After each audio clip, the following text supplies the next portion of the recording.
Thanks so much to everybody who is here. This is the hardcore, the real deal. The people that are here today are the leaders of this amazing ecosystem. And I really want to thank each and every one of you for being here, for traveling all this way, and for taking a stand for what we're creating in this incredible ecosystem called DAS. So, I actually, one oversight. Thank you. Thanks. So, I want to just start with talking about the dream of flight. So I want to take this to this is going to be a theme over the day.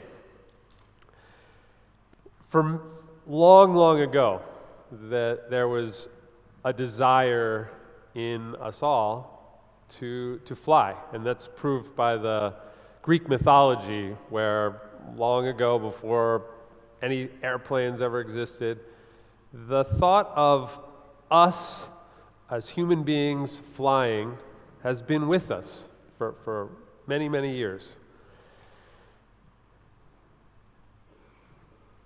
Now, is this an impossible mission? For a long time, there was attempts made, as you can see from some of these crazy drawings. These were people that wanted to actually lift off, and they desired to go to new places, they desired to fly in the sky. And flying is freeing, and we've harnessed that in us, or we've longed for that as a human species, but it seemed like it was never going to happen. But clearly, it has happened.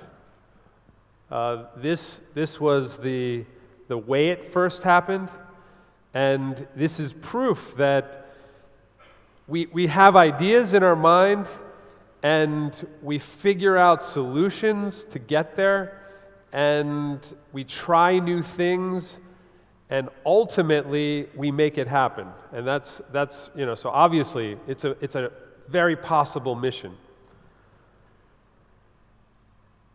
Now, what if we could fly? Not just in a plane. Planes are wonderful. They bring us all over the world. Most everyone here probably got here through a plane. But we have this innate desire to fly. And imagine if any of you in the audience were to sprout wings, how bizarre would that be? How crazy would that be? And how amazing would that be? But it seems completely off base, completely crazy. But there is I think about the animal spirits. This is an insect spirit that is the representative of radical transformation. Imagine this creature, the caterpillar, literally transforms into something that can fly. So, and they have shown that it retains memory, because if the caterpillar is trained to avoid a certain smell, the butterfly avoids that certain smell too. So there is a retention. So there's a consciousness that makes that transition. And what does that transition involve? There's this middle step that I think is quite mysterious, right? That it ends up getting into this chrysalis or cocoon, and out comes a flying object, essentially. Now, I bring this up because the DAS ecosystem has been on a journey of transformation as well. And we have been, what most of you here are familiar with is, we've had our caterpillar state. For the first 2 years of existence, we were happily, growing. And that's the job of a caterpillar. If anyone knows their science, it needs to build up resources and needs to prepare for its transformation. And we did that from June 2016 to, I would argue, June of 2018, of this year. And if anyone here was with us in Barcelona, I believe that that was the beginning of the cocoon state. We entered into a state, I think, I phrased it, going into it, I phrased it as a recalibration. I think you may have remembered that I was stating that we were going through a recalibration, and I believe that that was the beginning, was a recalibration, but ultimately it was, I would think, more of a reconstitution. And that's exactly what happens in a cocoon. In a cocoon, the state changes. So the cells change. They're broken down into what are called imaginal cells. Imaginal cells are like stem cells. They can be used to create something else. So that kind of radical transformation is made possible by converting into cells. And this is not always an easy transition.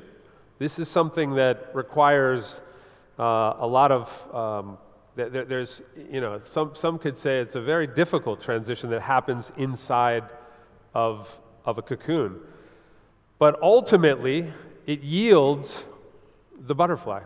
And I'm not sure if everyone here knows that, we've been in our cocoon state. There's been a lot of things going on that I would characterize as this reconstitution, restructuring that's happened within our ecosystem.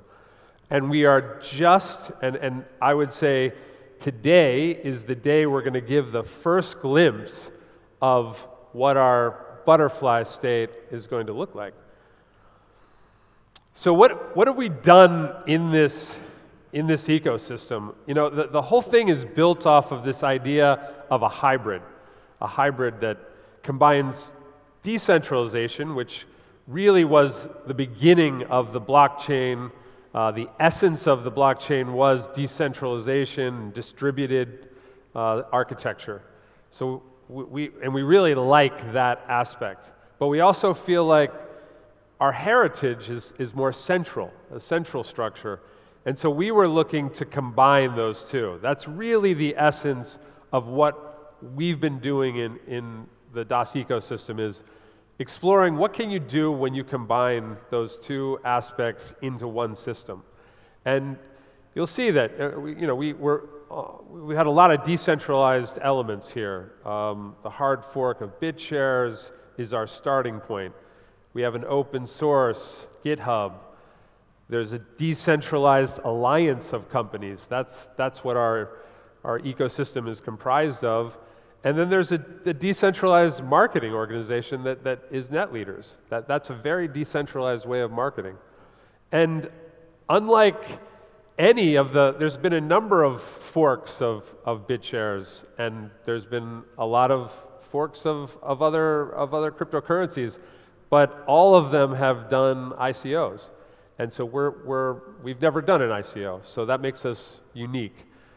We have a unique minting model. You won't see that. We have chain authorities. That's something a little more centralized, but it allows some control and modulation. So those are things that are assisting us. Consortium blockchain. We have a middleware that makes our system work together. Now with those things, along with our board that's very unique, with those things, we can create a lot of unique products.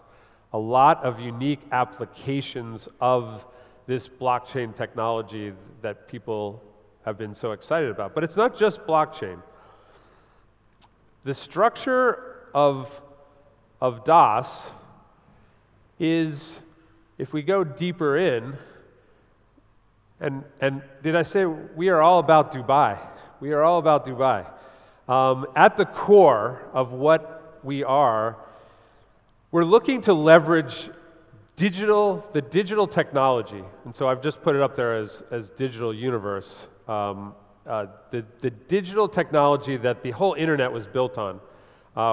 We want to harness that. A lot of what we're doing is built on digital. Blockchain, of course, is the huge innovation that we want to harness. And there's a high degree, you're going to see this theme more and more in the DAS ecosystem of artificial intelligence, because it goes hand in hand. It's a really important trend in technology, and you're going to find that we're going to be doing more and more products and applications that kind of tie all these together. Now, wrapped underneath that core, or wrapped around it, I should say, is the digital wallet services. These are so prime in our world. So that's, of course, our exchange, Alliance Pay, having the ability to convert to fiat, DAS33, the DAS Marketplace, and we'll get into, I'm going to be talking more about DAS Rewards, DAS Pay. You're going to hear Brian up here, our validator, which makes us a very unique, very secure system. And then you're also going to hear a little bit about the ATMs. Now, those things are created in order so that we can offer then around our wallet, we can offer services. And that's the ecosystem, and this is where the cycles are coming from. The ecosystem has the support, or has the services layer are things like blockchain services, so people being able to use blockchain services in an application. Network services, you've heard of AWS, which does cloud services. We have that within our ecosystem. Software development, marketing services, management services, support. All these things are going to be available to developers that are creating applications in our ecosystem. So that's where it's going. And I think for a lot of people, they haven't put it all together because we're still, people are going to be able to use, developers will be able to use cycles to create and partake in these services. And that's the model of how we've built this ecosystem.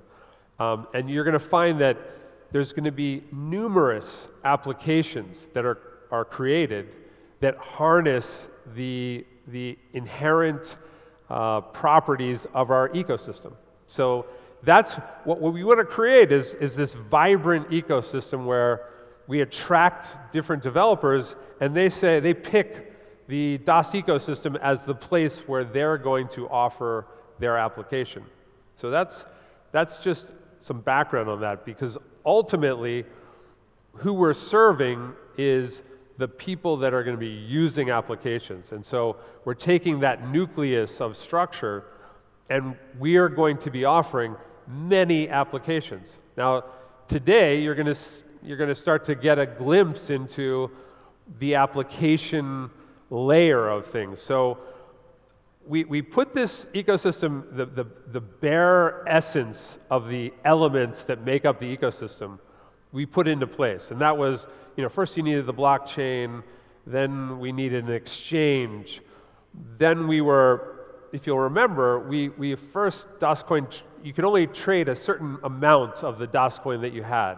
It was and that's the way you start a market out. So you could only trade a certain amount. Then in March of this year, we then opened that up. So now any of it, any DasCoin is free trading. Then in London, we started having it trade outside of our own exchange. So we had 3 exchanges where DasCoin traded. And then we've added from that point. But it wasn't until in Barcelona, when we had the introduction of Alliance Pay, that you could really see us doing something different with our structure.